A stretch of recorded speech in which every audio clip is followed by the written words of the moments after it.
For this episode, we are over to the east and north of my backyard. We are hanging out with Jake Bates over north of Jacksonville. And in this episode, we plan on a few things, but the main thing is we're gonna work some of this intercoastal waterway over here, and we're gonna see what sort of redfish bite we can get into. Oh, there he is, nice! That's what I'm talking about. Ooh, son, it is shallow in there, you ain't kidding. That's a nice fish. Yeah, that's a good one. That's a good one. Ooh, big old chunky. Jake, that was a fantastic cast, buddy. I mean, I don't even know, that was just a fantastic cast.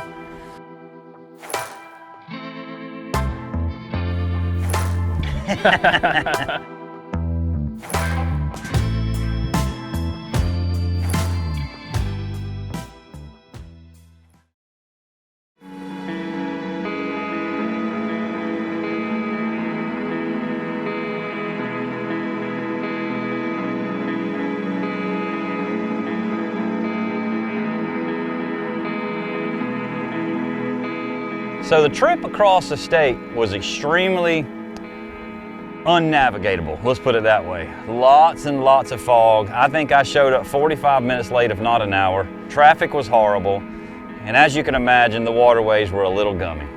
So we knew when we got here, we knew we had plenty of obstacles to work around. Well, we are here, buddy. We have made it. We got through Jacksonville's wonderful traffic. And, glad you made it. In perfect Danny fashion, I'm a few minutes late, but that's okay, we're here. We got a nice little gummy St. John's River morning. Yep, yeah, nice and calm, a little foggy out. Not too cold anymore. We got low tide rising, and it's in a hurry. Yep, yeah, the tide doesn't wait on anybody over here. Sure does not.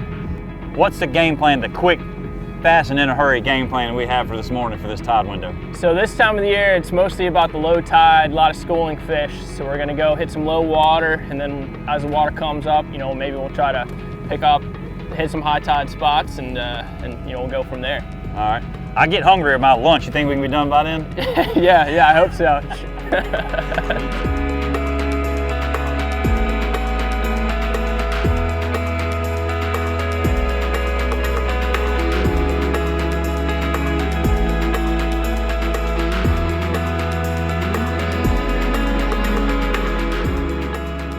All right, guys, we've made it to the first spot right here. And if this doesn't scream Northeast Florida, I don't know what does. So Jake's got a nice little plan here. We got a big point, big dominant point right here with a little shallow bank behind it. We're hoping that there's some redfish gonna sit up on this high bank, kind of being lazy, if you will. Yeah, exactly. You know, a big flood tide this morning, turned 30 minutes ago, if I'm not mistaken. Yeah, the tide turned about 30 minutes ago. Yeah, so we're gonna take these paddle tails, and we're gonna try some sneaky stuff this morning with them and see if we can get them fooled. Y'all stay tuned, see what happens. So me and Jake kind of went over a plan for the day. He told me what he was expecting out of the day with the changes that we had in the forecast.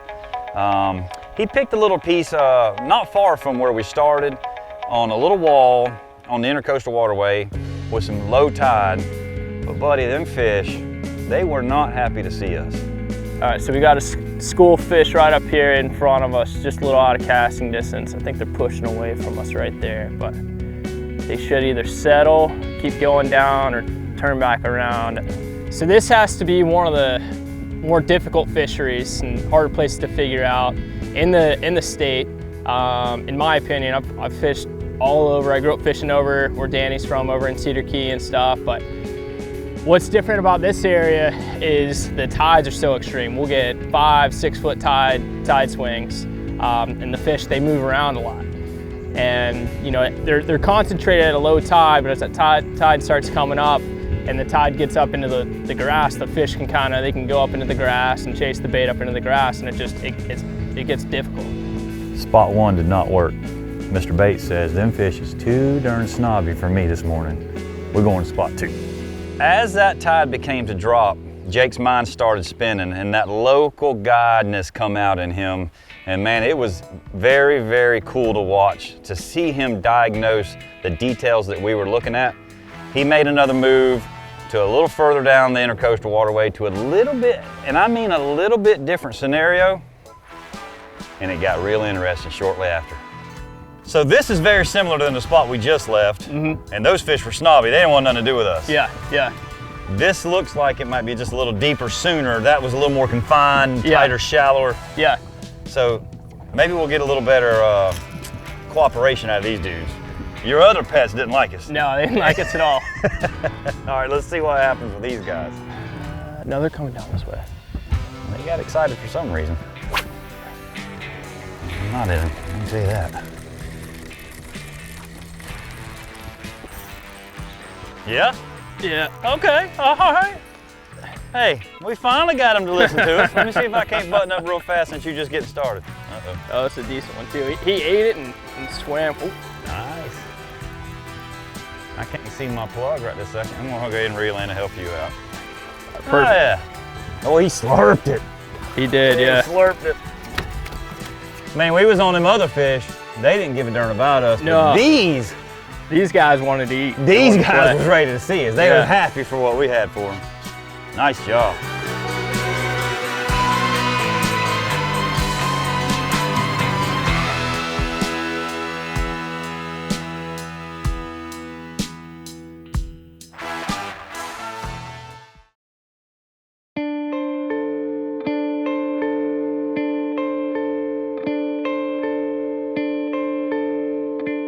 My parents have a little tiny place down in Summerhaven, which is south of St. Augustine. And we have a friend, really good family friend, Jim Fleming. And Mr. Fleming would take me out, he'd take me crabbing, and we do a little bit of fishing. And he's the one that really taught me a lot about fishing this area and you know, knowing what to look for. I was eating up with it, and it made me want to, you know, go find my own spots and stuff. So I went to school right down the road at UNF, and I was eating up with fishing, doing tournaments, doing a lot of kayak fishing and stuff. I was working at a kayak shop selling kayaks down in Jacksonville, and then I started taking people in my kayak, and you know, on little guided trips and stuff, or you know, a couple $100 here and there. And you know, once I realized I could make a little bit of money fishing, I was all about it. The rest was history.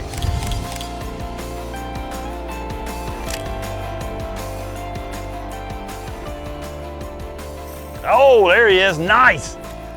That's what I'm talking about. Ooh, Nice. it is shallow in there, you ain't kidding. Decent one too.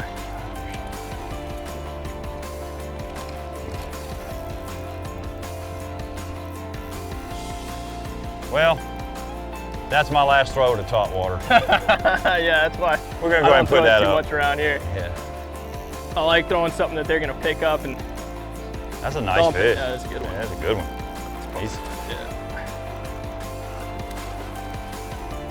Yeah, he didn't mess around with it. All right, fish, calm down. Nice. Right in a nice little clean spot. Man, that was a good cast, dude. That was nice. Yeah, barely see a little wake headed down that bank, but Ooh, big old chunky.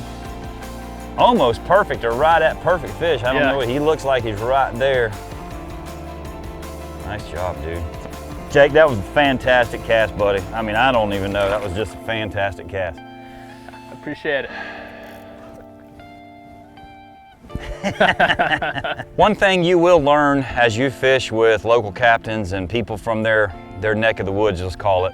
One thing you will pick up on real quick doing so is that they know their timing. The good guys know when to be there and when not to be there.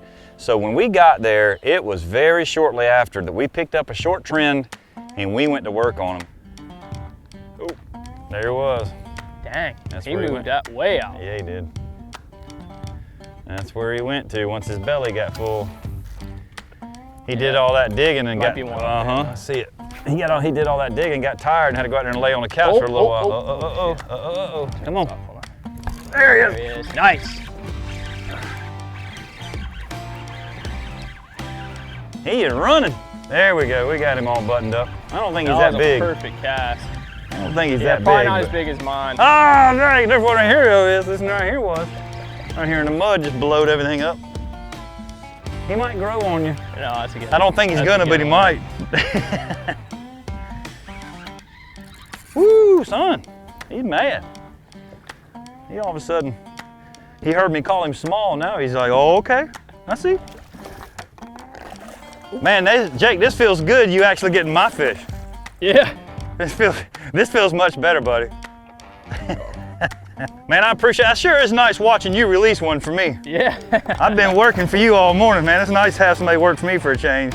Nice job, man. Yeah. Way to look it out. Way to get my fish for me. It was nice to watch you release one. Perfect cast. Yeah, thank you. Let's do it again.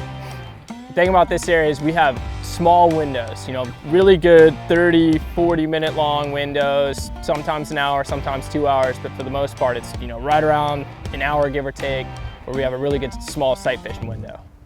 So as we were at that location and those fish, the sun come out and things got hot and heavy. Just as quick as it got hot and heavy, it died. At that point in time, we had lost our current. We were staging up for a flood tide program. Jake had a really cool couple of docks that had fish on them. So we figured, you know, we're in Jacksonville, we're on the East Coast. It's a dock fishing program over here. Let's dabble in that a little bit and see what it gives us. It gave us.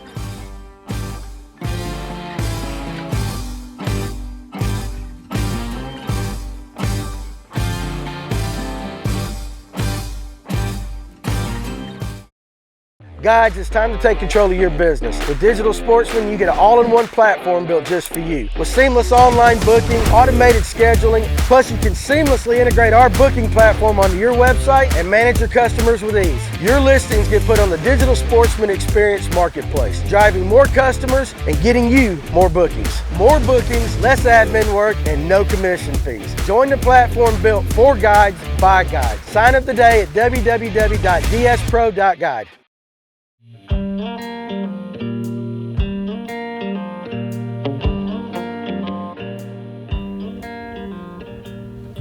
Playing around in there, bro.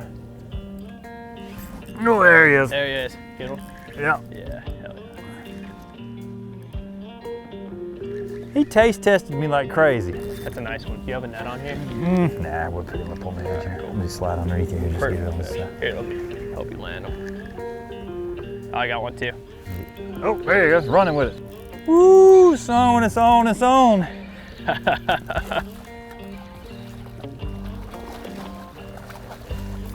Well, looks like yours is a little bigger. Oh boy. Yeah, I had to go ahead and show him who the boss was real early.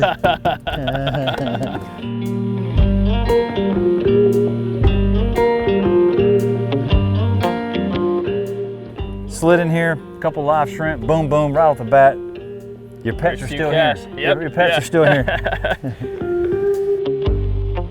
So I have two boats. I have a bay boat and then I have a little skiff. I run a lot of fly fishing trips and I love catching fish on the fly rod. I also love slinging bait in my bay boat and just catching a bunch of them, but I'd always go back to throwing spinning rods and just catching them on artificial. There's nothing like that thump with a paddle tail. That's definitely my favorite way to catch a redfish.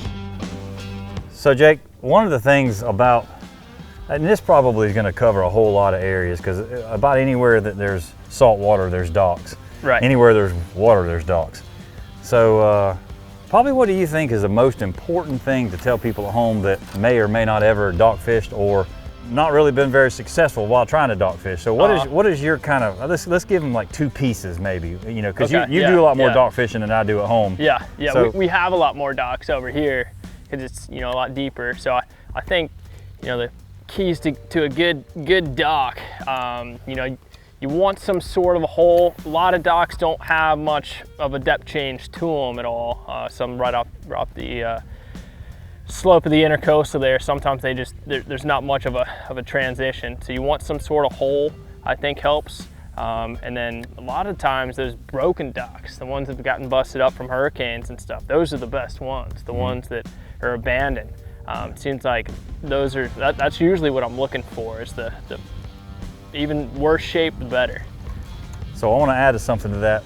So for the folks at home, so if you're coming to an area you've never been to before, or you're just trying to diagnose something quick and try something new, maybe even you're in your own area, this is one little piece of thing that might can help folks at home.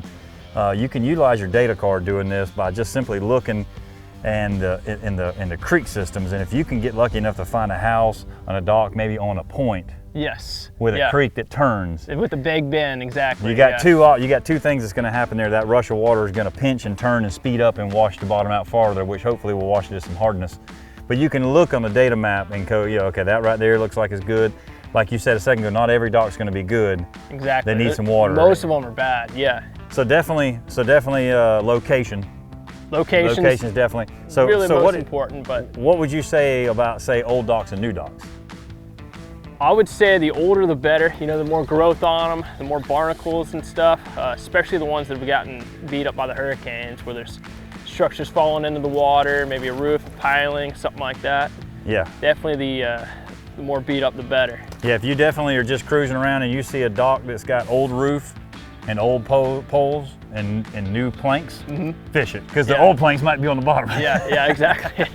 And one of the things too about dock fishing is, you know, there's always a couple of other species involved there. You might catch a sheephead, a black drum, a redfish, maybe even a trout, you know, in the cooler part of the year. So we did just that. We didn't get a sheephead or trout, but we did get a little drum action in the mix. I tell you what, after all these years, you get to learn to do what you can to make them sound big, you know what I'm saying? But sometimes they just ain't. Oh, we got a species swap. Black drum. Yep. I mean, what I meant to say was, I had a feeling there was a drum in there. Yeah. And I said, you know what, let me throw it on that flat a little to the right. And I bet you I'd get me a drum if I throw over there. And look what was over there, Jake. A daggum drum Nice over little there. puppy drum. Yeah. Not quite as big as they get back home, right? Yeah. I'd like to introduce you to my puppy. His name is Spike. So we're sitting there plugging along, catching the fish on the docks, having a good old time, just a couple buddies on the bow. And Jake says, you know what? He says, I got a vibe about something. This tide's coming in real strong in here. He said, this is starting to die. The little ones, you know, they're kind of taking over. He said, I got a little treat for you. He said, we're gonna have to shift to the north just a little bit. He said, but I got something bugging me. We got to go try it. He only had to say that one time to me, and we got out of there.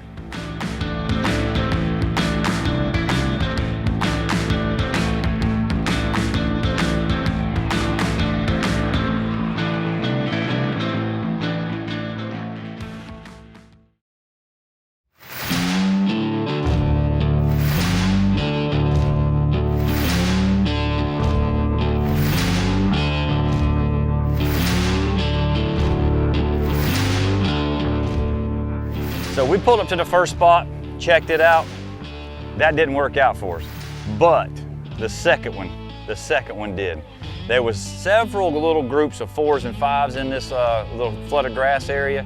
Water was very clear, so we could stand on flat deck and actually see them and pitch to them. And that's always a lot of fun. He's facing left. Talking about that? Yeah, I'm going over you. He's facing the, hold on. I see him. Oh, there's more than one there. Oh, are you kidding me? Look, oh, that's a ball. Now that's a fish right there too. You can keep rolling, Jack, keep rolling. We got him. Boom, nice job, dude. Nice job. Heck yeah, that was awesome. Nice job. He was bigger too, so that worked out great. Perfect, sweet. All righty.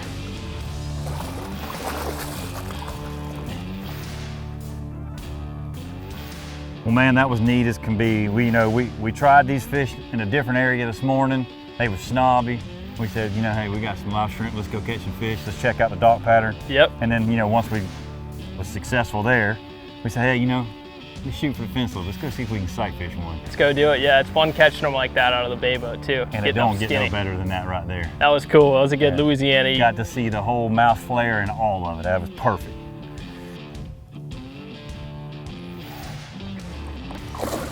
Sweet.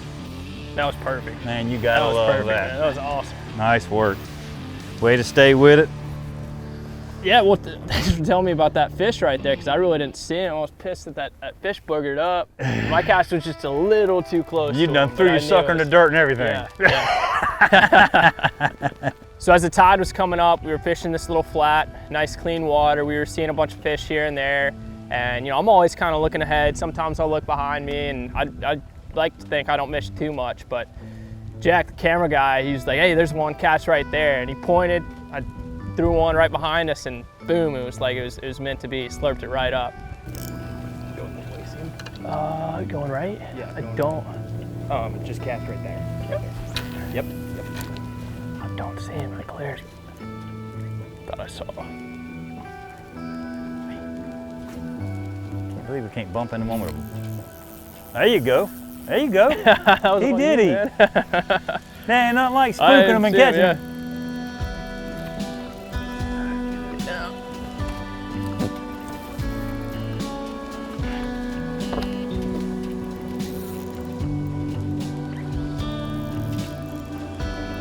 Did I foul hook him? Is it a good one? I think it's just lunky. He looked long and lunky. Lunky? Lunky. Yeah, Nice. ain't nothing wrong with that. Let's get him on this side. Can. Yep. Walk him on over here. Bring on. What are you waiting on? Just kidding. Nice work, dude. Dude, that's a tournament fish right there. Nice work, dude. There's some good quality fish on this flat. Oh yeah. Which is what you were saying you was hoping for. Yeah. You know. Yeah. You dialed that thought process right in. They're being a little sensitive. They are. But once the sun came out. But here and there, they're letting us win. Yep. You know, they're giving us a little something here and there. Can't beat that. All right. Man, what a day full of guesses and, you know, losses and wins. It's a typical day of fishing, but one thing's for sure, at this point in time, I do believe we're winning. And who can ask for anything better than that? We had 4 or 5 really nice opportunities in there. We boated 2 fish. Perfect planned sight fish technique. Didn't get any better. Then things got a little weird in there after that. I think the fish had done seen us enough and had enough of us. So we had a fantastic day. We started in the intercoastal. We went to a dock system. We picked up a sight fishing plan. It was a well-rounded fishing day with Jake over here in Duval County. One of my favorite days so far in life at this point in Duval County.